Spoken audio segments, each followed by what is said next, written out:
It's a very similar game. It's like, how many people can you reach? How many people can you connect with? How many people can you impact? If you're in a business that's completely brand new, I would certainly suggest raise your hand and ask. It's just part of my nature that I just never really want to be responsible to anyone except for myself. It's better to make the mistake than not doing anything at all. You own you. That to me is extremely valuable these days, and that would be my challenge to people.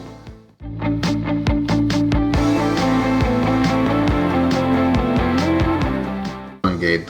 Pretty good. Thank you so much. Morning too. I know you're a couple hours apart. Can you please introduce yourself to our listeners? Sure. Well, my name is Nat Berman, and currently I own a portfolio of owned and operated websites, and that's been an awesome run for about 16 years now, which has kind of parlayed itself into a lot of executive coaching, which I'm focusing on now. Still run the portfolio, but much more passively than I ever have. I'm doing the coaching thing for almost 4 years now, and just launched a website, which you made, and you did a kick-ass job, and that's about it for now. I really want to dig a bit deeper into your backstory when it comes to building the portfolio websites, since, of course, being active in this space with my web design business, I encounter a lot of people doing the same thing, but none at your level. Like having such huge portfolio websites and making a living just from it before you start your coaching business is mind-blowing. Can you please expand a bit on how you started and why? So I was actually 2007. I had been a recruiter for 6 years in New York City, just doing work for investment banks, finding bankers and traders, and had absolutely nothing to do with websites or anything like that. But I got an email out of the blue from my buddy who said, you got to check out this blogging platform on Google, which still exists. It's called Blogspot. And I just started writing like stuff, and I saw that people were reading it, and I kind of became obsessed, and I discovered WordPress, and I started doing research on ideas for websites and to try and like pick a vertical and go after something. And I always loved the name Uncoached, which was a moniker that we used to use for my JV high school basketball coach.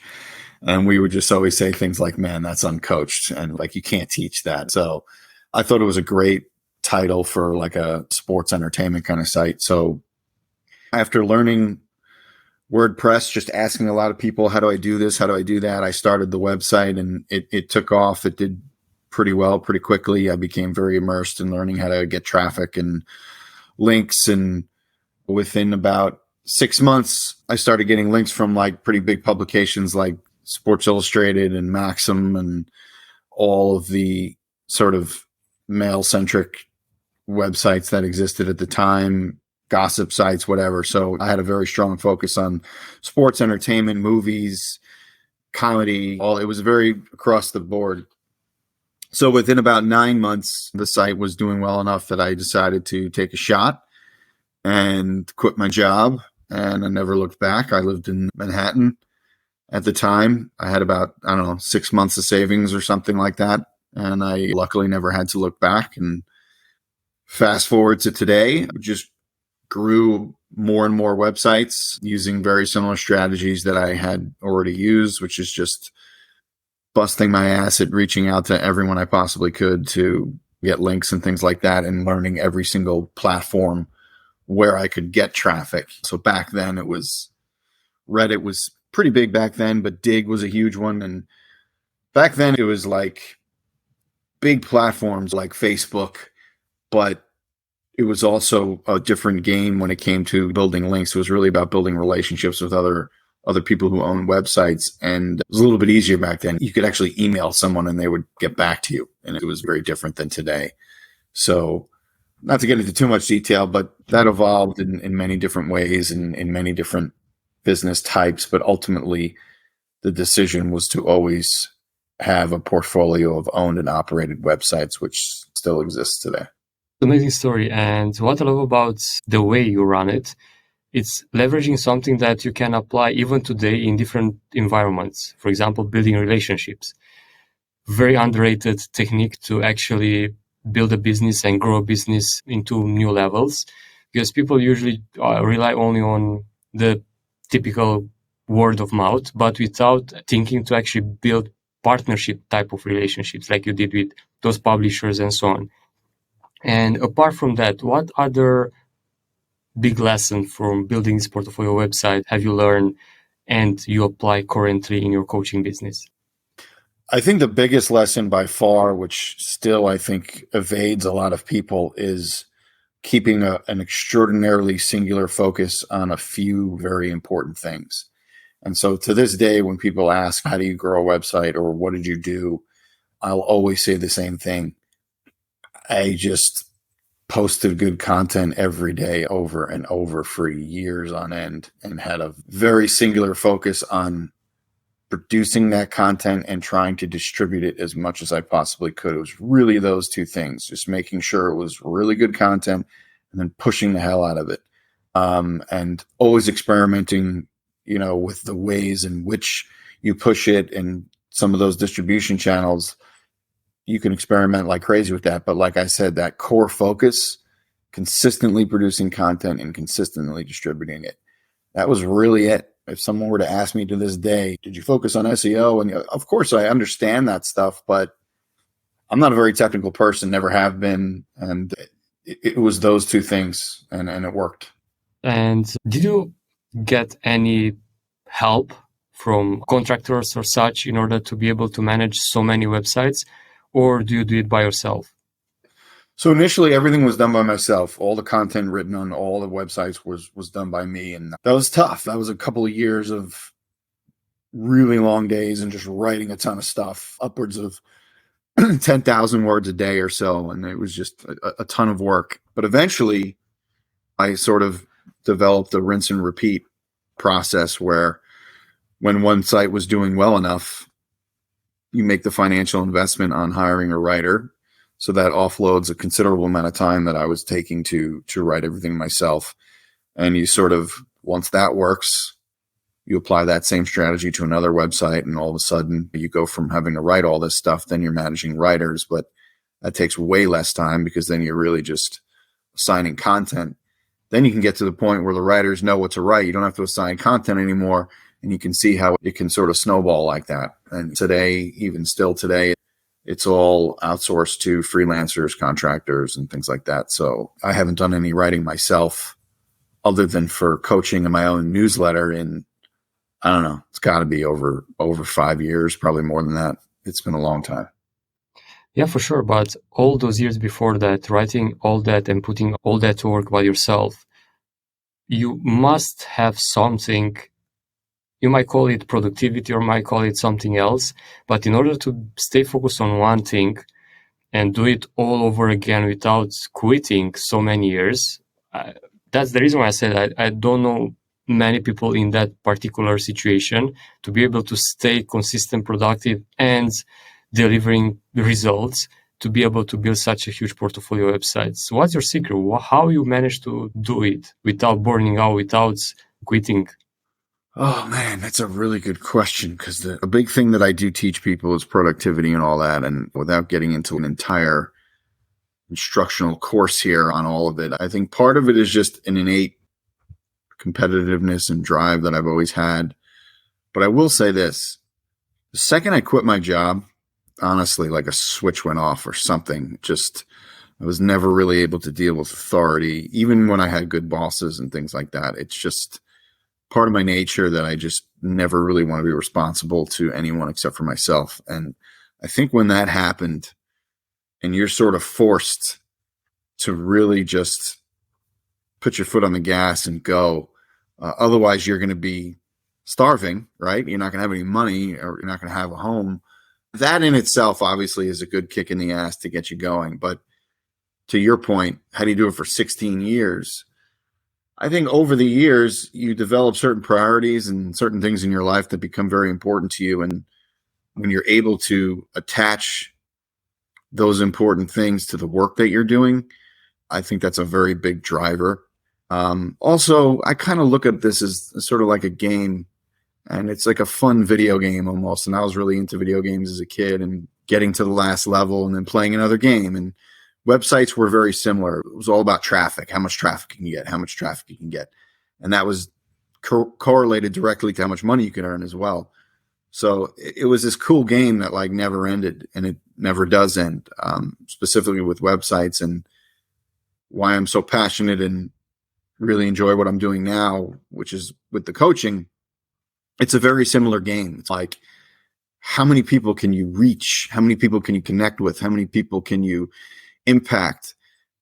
And it took a couple of decades to actually kind of fall into something that I had that same enjoyment. So secret wise, I guess to your question more specifically, I think having an uncanny ability to relate whatever you're doing from a job perspective to what's important in your life, I think is a very big one. And also having the ability to just sit down. Everybody calls it flow state, right? And I like the term deep work. Cal Newport, I think, coined that phrase, where you literally just sit down, no distractions, and just freaking get to work. And I can get a lot done in 2 hours as opposed to just messing around for 8, which is what a lot of people do. And I'd rather just have those 2 hours to just really get down to business. That deep work part is huge. And a lot of smart company I see making a transition and actually switching for less days of work a week and even less hours of work a day, because you cannot stay focused for 8 hours from 9 to 5 to do what? Like, it's impossible to output the same amount of value and work in such long period of time without switch off and think about the moment you get out of the door. At this point in time, roughly, how many hours a day you are working? It varies. I mean, but given that I'm sort of almost in like startup mode again, I kind of look at it that way. And this is really by choice. The websites, I only work on them for about an hour in the mornings. So it's a very small time commitment. In terms of all the other stuff with the coaching and all that, that's, I don't know, anywhere between like probably 4 and 5 hours, I'd say. And that's really building it up to a point where then those hours will decrease. So in a sense, I'm basically starting all over, but I have a hell of a lot more knowledge now. And the roadmap is probably a little bit quicker than it was with the websites, just kind of having the experience and being able to charge a little bit higher rates so I can make more money for doing less, that kind of stuff. But I like doing this. So there's some days where it's crazy and it's a ton of hours and some days where it's not. And to your point of not being able to work from 9 to 5, like one thing I think that's a really good skill to pick up on is when you're sort of feeling like jaded and you're like, I can't really do any work right now, you really got to listen to that and like stop, because that fire, it's very hard to like continue doing work when you're just not really in it. It's one thing if you're doing busy work that's kind of meaningless, which personally, I don't think you should be doing any of that. But, and to this day, I have a hard time doing that. You know, you sit at the computer and you're like, I got to do more, or I got to do this, I got to do that. Like sometimes in those moments, the best thing to do is the complete opposite. Go take a walk, or I like to take naps and watch a TV show. Those are times when doing these meaningless pseudo nothing things, they're not meaningless. They're important. They're recharging you. So I'd be lying if I said I didn't get burned out. Of course I still do. I mean, everybody does, but it's one of the great things that's been with this lifestyle is that it's always been by choice this entire time. So if I wanted to work 15 hours, it was really because I was like, I felt I needed it and I felt it needed to be done. And that's what I wanted to do that day. So I try to do my best every day to have that mindset. Like, you know what, that's enough for today. I'm done. And sometimes I'm not done, but my nature is generally not to be done. It's just, I don't know. That's just how I am. And you know that we've worked together, so it's not exactly. And that's the thing. When you mentioned something that I started to apply recently to my own self, to literally stop when I feel like I cannot work anymore. Even if I probably start 2 hours ago and it's still the full day on, I need to do something. And power naps is one of my secrets as well. Work wonders. Just put the clock for 30 minutes. I work from a co-working space and they have like a silent room. in which is like just a mattress, and if you can meditate or you want to take a nap or something, and it's perfect, silent, green, everything. I'm going to sleep in no time. And that's one way. And the walk and other physical activities do wonders to reset. And that reset is needed. And like, taking that time to just disconnect, to not think about work, about the next task that you have to do, it's helpful. And apart from this, and especially because you mentioned mindset and values, do you have any values that are guided by when it comes to staying in this routine, I will say? Or what exactly drives you and why you choose coaching next for your business? As far as what guides me as you get older, I have a family now, so that's a very huge driver of everything. A lot of what I do is for my children and my wife, and being able to continue living a great lifestyle. That's a very big driver.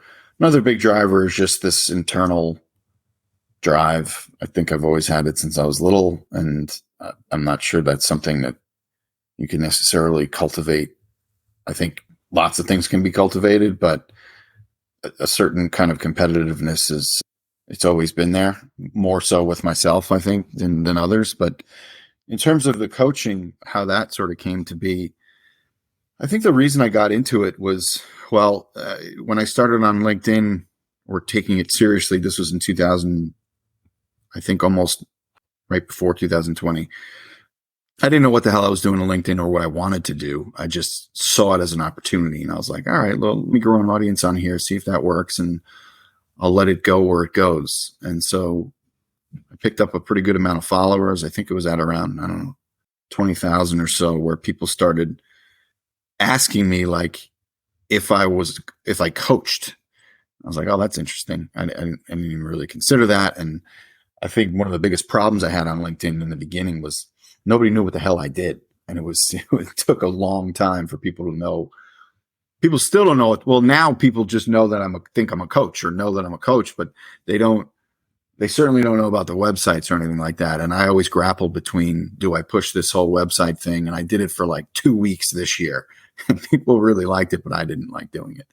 So I think one of the biggest things I just think it's funny how things go full circle in your life. I've just always loved motivating people. I've always loved getting the max out of people, knowing that some of the things that you say could really help somebody. I know that a lot of this sounds cliche, but having impact on other people, I think it is awesome. And knowing that you can impart some of the things you've learned and helping others is pretty cool. So coaching was a natural fit. And I also really love speaking. I used to do stand up in New York, and that was always really fun. And so it's like I said, the full circle thing is that I get to entertain people. I get to still make them laugh by doing videos, but I also get to motivate them. And when they want to take it a step further, we'll go on a one-on-one arrangement, and it's kind of cool to be able to make a couple bucks as well.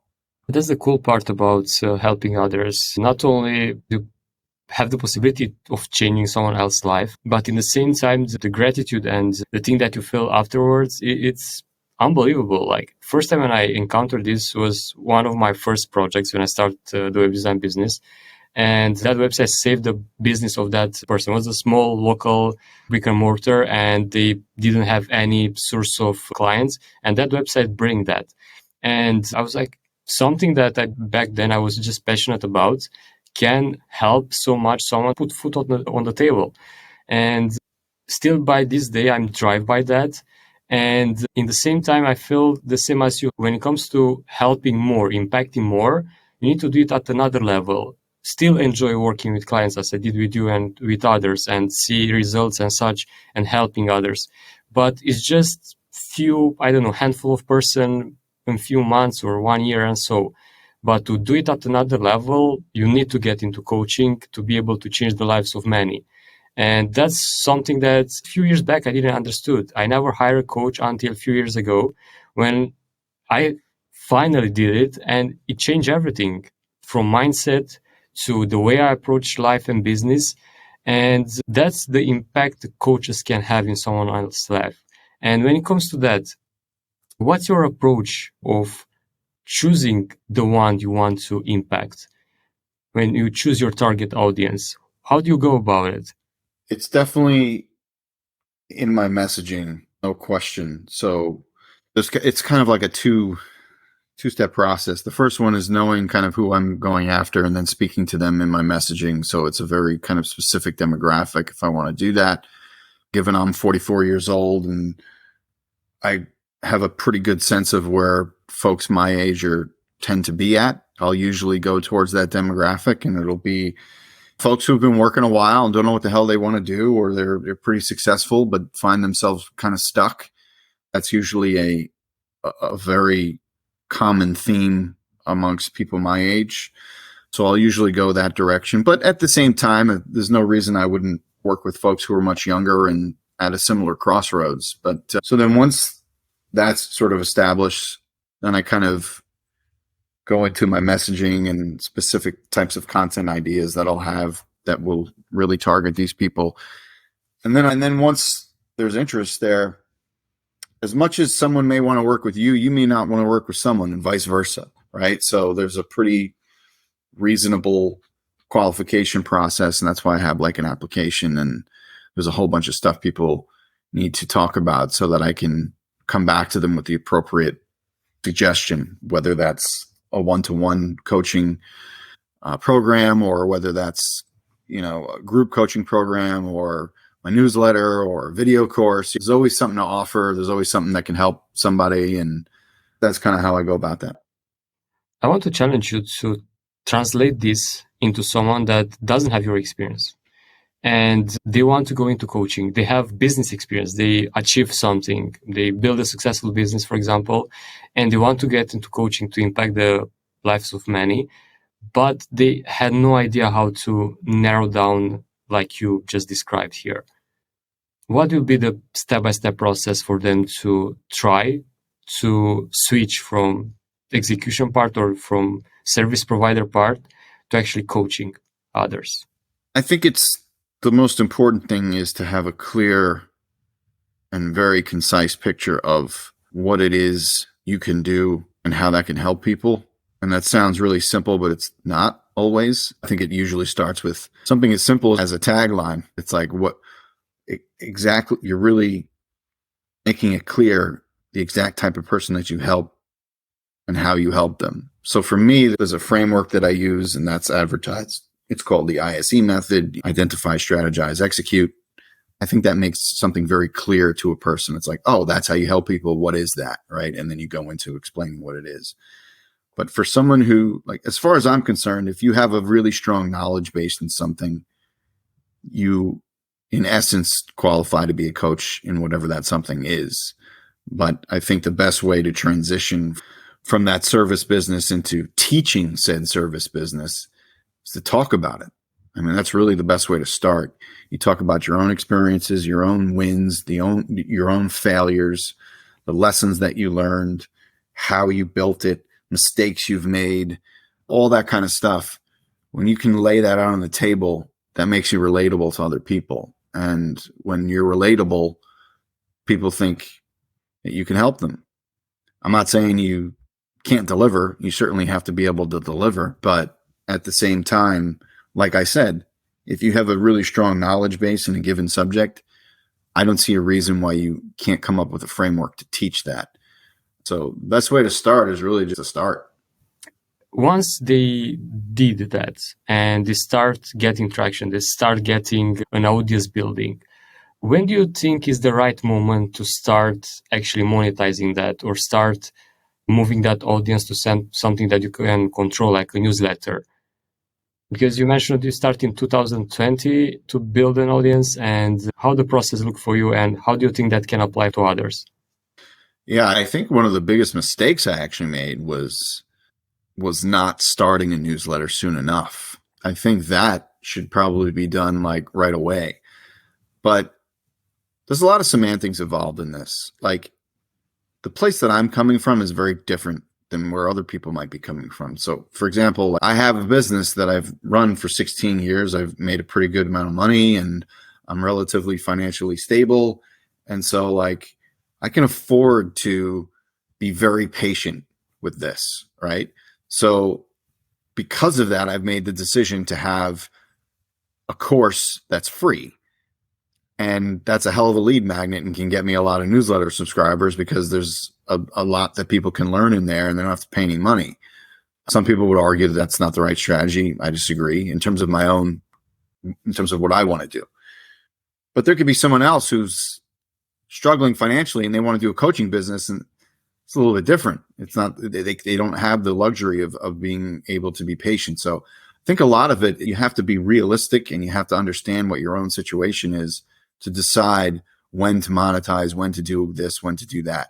But I will say this, aside from the monetization question, I would say that the best time to build an audience is right from the get-go. So an audience that you can keep. So whether that's a list or a membership, something that you own, that is probably the biggest mistake I made in the beginning, was not having something like that right away.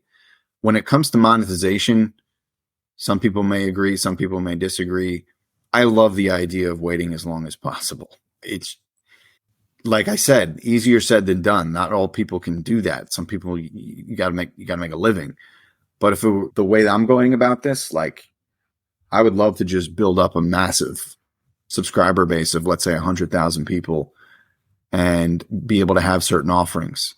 But the nice thing is, if you can sort of do it all at once, I think you're in very good shape. Like right now, I have clients, so I can see one-to-one people, and that puts money in my pocket, food on the table.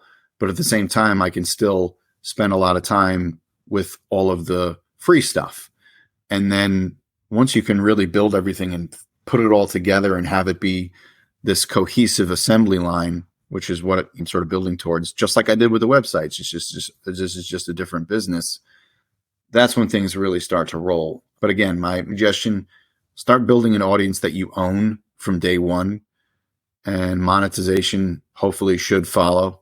Not that you shouldn't think about it, but when it comes to coaching and a lot of businesses, especially when it comes to branding businesses where you're branding yourself or a service, most services would do well by having a free product, a low priced product, a medium priced product, the highest level product, typical sort of funneling type stuff. That's what I'm doing right now. The only thing I'm missing is a affordable, sort of cheaper product, which is already in development, and not too concerned about it. That's a powerful advice. And when it comes to identifying, strategizing, and executing your ISA method, I know that you apply that in your own life, in your own business. And I know that it works for many types of businesses, for many types of approaches. How exactly you use that in your own business, and why it's so useful to others as well? If you can expand on that. I just think it's universal, and I think that people make things in their lives and businesses to be a bit more complicated than they probably are. It's always been my theory and contention that whether it's your health, whether it's a specific goal you have in your business, most things in life come down to 2 or 3 important things that you should be addressing every single day. And most of the other things you can brush to the side. That's just a theory of mine. I have found it to always be true. Just like I said with the websites, I only focused on 2 things, right? Content and distribution of that content. When it comes to my own coaching business, what do I focus on? Focus on only a couple of things. Getting my message out there, growing my audience. Like, that's kind of it, right? Like, I'm doing the best I can to come up with the best information I can for people, get it to as many people as I can, or rather the right people that I can. And once those people are sort of in the door, the rest is really me just managing those folks and doing the best I can to keep them interested. And if they ever want to move up a level, then they can do that. So that, to me, is a universal framework. There's no reason that if you're trying to grow a business where you're a website designer, like you, for example, I don't think there's more than a few things you should likely be focused on, right? I would assume one of them is making sure that your skills remain extremely high at what you do. So probably having a very good fix on whatever the latest technology is and having the ability to handle it. But there's also, you have to make sure people know who you are. So you choose your medium to disseminate that information, to let them know who you are. But it's the same thing as what I'm doing, right? Some of them will be interested, some of them won't, but you're trying to sort of get them into your web.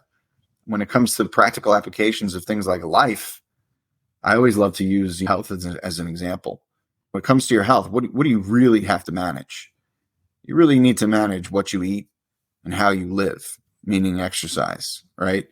So it's like if you want to have a healthy lifestyle, there's a couple of things. There's nutrition and fitness. Those are only two things, right? That's it. There's two things, nutrition and fitness. I will argue that mental well-being is extremely important as well. So as long as you know that you're adhering to those 2-3 major topics and everything that you're doing supports those topics, to me, that's why the framework is universal. You can apply that everywhere. It's the identification of those 2 or 3 core topics and pillars that you need to be focusing on.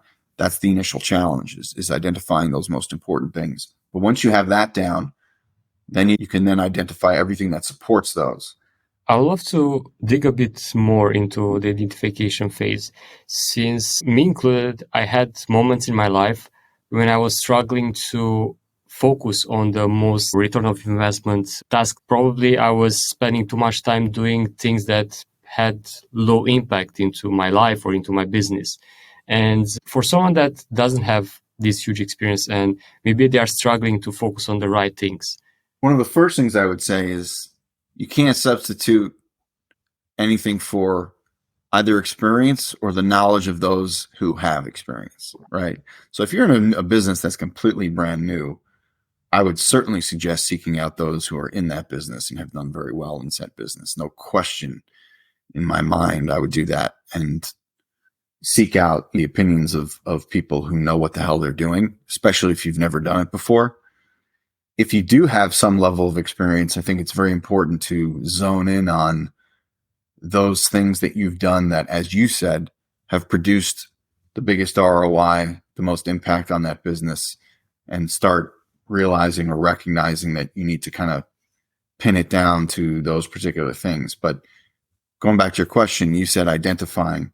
I think the best way to identify what's important in a particular business is to ask someone who's been in that business for a long time, what would you say are the two or three most important things that you need to be doing every day to have? And they'll tell you.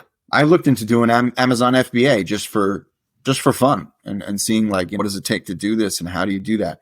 First thing I did, I sought out people who were really successful doing Amazon FBA, not just all the freaking annoying TikToks that are out there about saying you can do it too. Like literally sought out the best of the best that I could find, people who were making millions of dollars. And I sought out their help. And I said, I reached out to them multiple times and I found it out. And I was like, okay, well, this doesn't seem terribly complicated, but I never knew it before. And I never would have known it if I didn't ask those people. So definitely getting educated is a big one, because if you're in a place of nothing and you're trying to figure out what are these important things I need to be doing every day, raise your hand, man. Raise your hand and ask. That's where I would definitely start.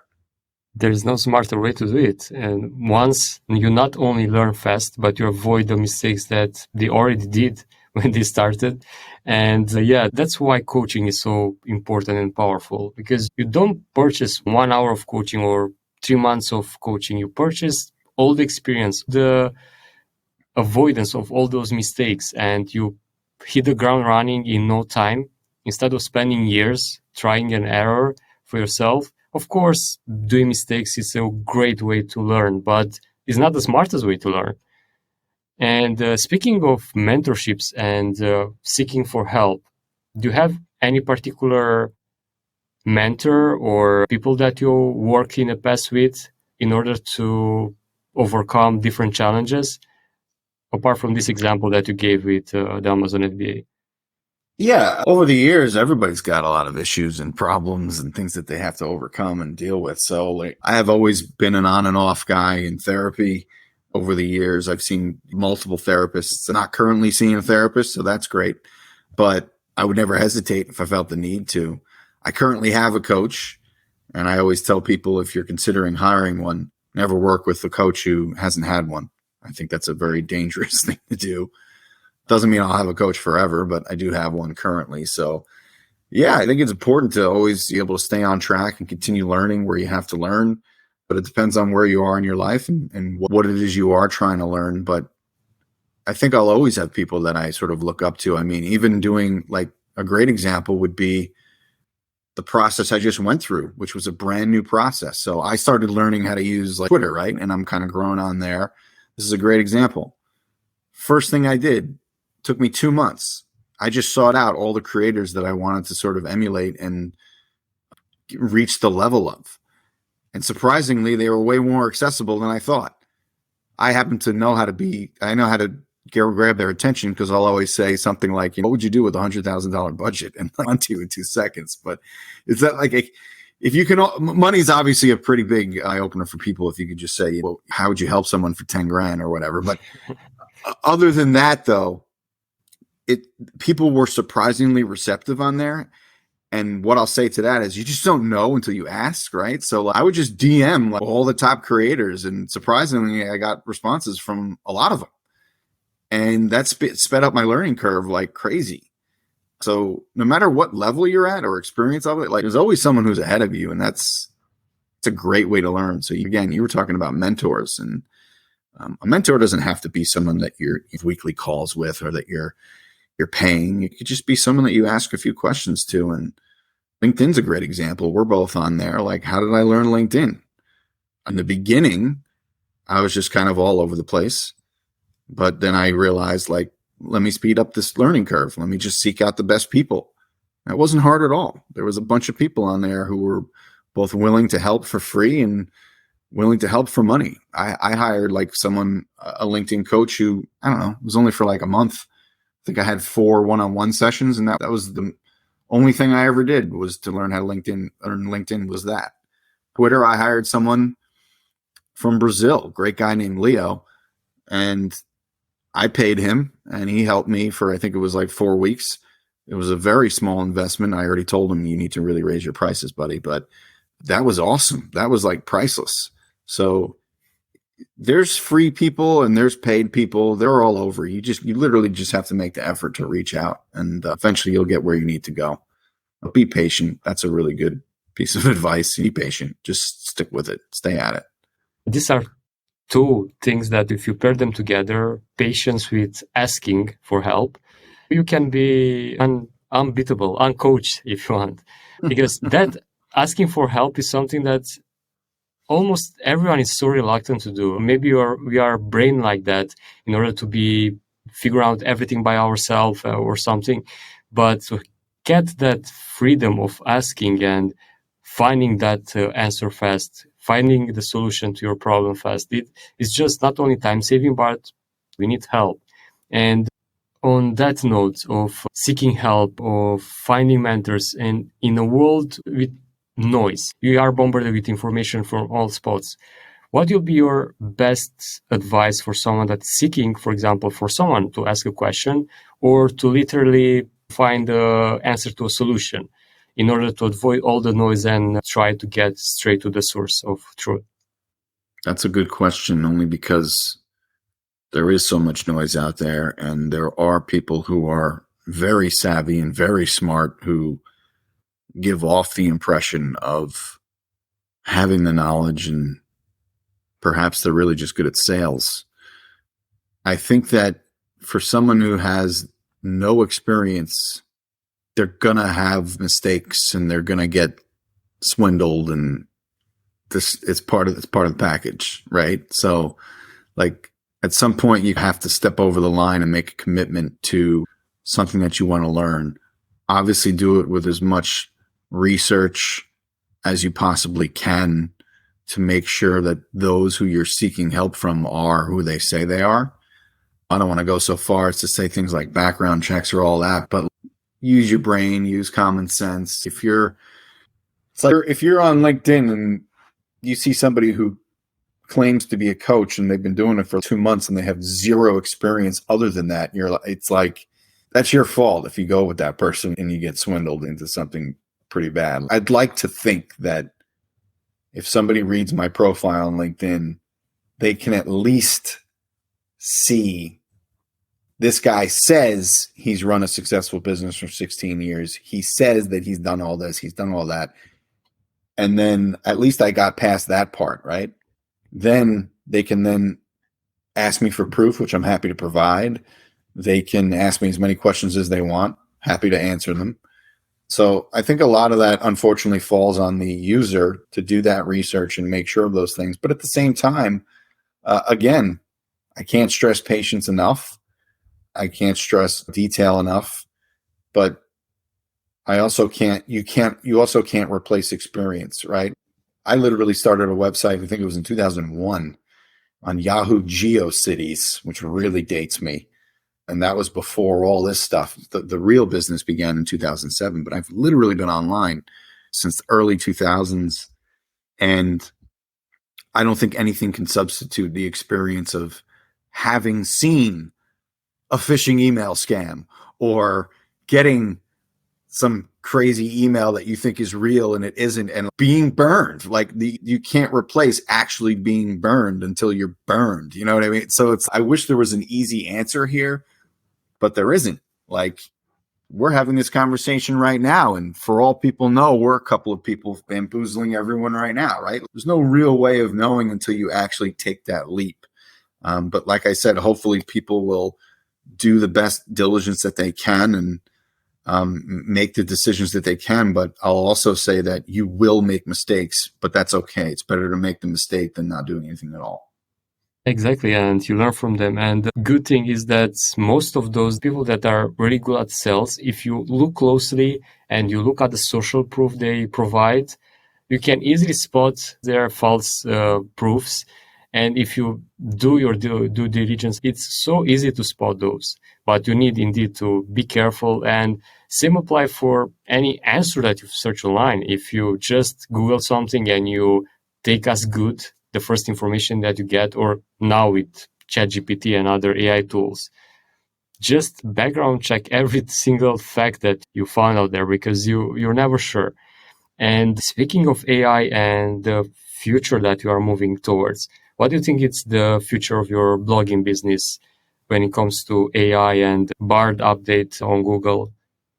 Look, everything I'm reading now points to likely a lessening of reliance on search. People will probably be asking AI more questions. So with the sites that I have that are much more search oriented, I know that it's imperative to pivot into more diversified sources of traffic. And I think other webmasters will be wise to do the same. It's like, if you're 80% reliant on Google for traffic, I think that's a relatively foolish strategy, given where the world's going to be, or already is, in the next 1 to 5 years with that. Search, I don't think, is going away anytime soon, but I do believe that it's evolving.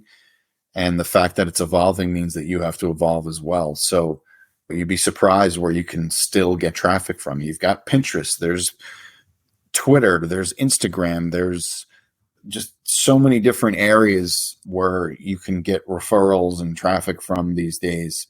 It may never be the same again, but that doesn't mean you can't succeed. But almost part of the reason that even I'm doing coaching and building my own personal brand is because of what you had just mentioned. I think the technological wave that's happening right now is real. There will be plenty of job losses, but also plenty of job gains, all that kind of stuff. But I do believe that one of the most valuable, if not the most valuable currency there will be in the next decade at least, is yourself, your own authentic self, your ability to be you, market you, and the services that you provide. And that's one thing that I don't think AI will necessarily be able to replace anytime soon. And because of that fact, it makes it very valuable. Eventually, AI will write just as well as we do. I see copywriters being like, I'm not going to be replaced by AI anytime soon. It's not as far away as you think, man. But I also believe that I don't think we as humans will be necessarily replaced. But you know what? Like, I don't know. It's conceivable, but that this conversation that we're having right now could be made up by artificial intelligence. There's no reason that it couldn't. I actually know a person that has started a podcast in which he trained an AI guest, and they're having a conversation. I don't know how many episodes already released, so it's already happening. Exactly. So my at least immediate concern is like, I need people to know who I am and believe in what I do sooner rather than later, and to continue going after that, because what the hell else is there to do? Like, there's no other, I don't think there's much of a choice. And in my opinion, next decade or whatever, I think the way to make a living is through ownership. And when I say ownership, I don't mean you have to own a giant company. I mean, you own you. That to me is extremely valuable these days. And I think that the younger generation in a very good way is embracing that and sees that. I've learned so much from this new crop of people that I've met on LinkedIn and Twitter who work their asses off. And it's not like, oh, these kids are lazy today and they won't sit down and work. That's not how it is right now. It's the young people saying to the older people, I don't have to do that, right? I can just go out there, build a personal brand, and make $100,000. Why the hell should I go to your office and work 8 hours a day when I don't need to do that? Or at least the ones that I see who are hustling. And hustling doesn't mean working 24 hours a day. It means hustling. That's all it means. It just means that they're doing the right things and working hard at it. So things are different, man. Things are new. And yeah, but every generation is going to have like lazy people. Like you're telling me the 50s didn't have lazy people? Of course it did. And we have lazy people today. But we also have a shitload of smart people. And those are the ones I pay attention to. And I think it's pretty easy to cut through the noise and know who those folks are. And like to what you said before, how do you know who the right mentors are, right? It's the example I gave you. I didn't know anything about Amazon FBA, but I just stayed laser focused on that subject for weeks until I finally came across the right person who I was like, oh, that's definitely someone who's really doing well in this business. And that's who I need to be contacting. Be patient, read all you can. That's the beauty. Everything's available. It's free. All the information's out there. It's just, you have to get good at sifting through it. And that comes with time.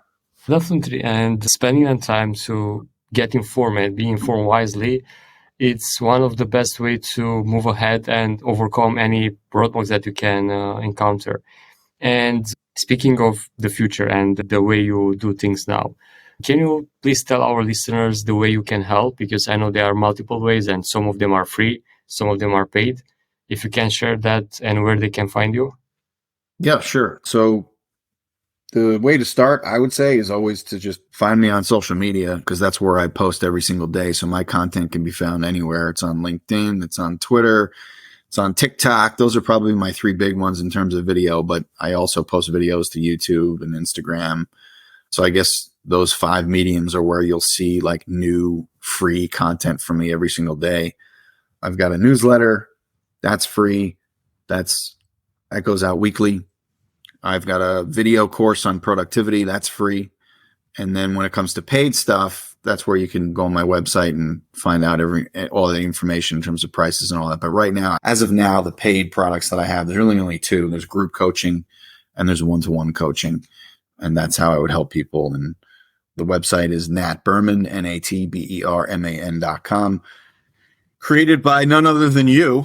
And you did an awesome job. So if you guys are listening, Gabe's the man.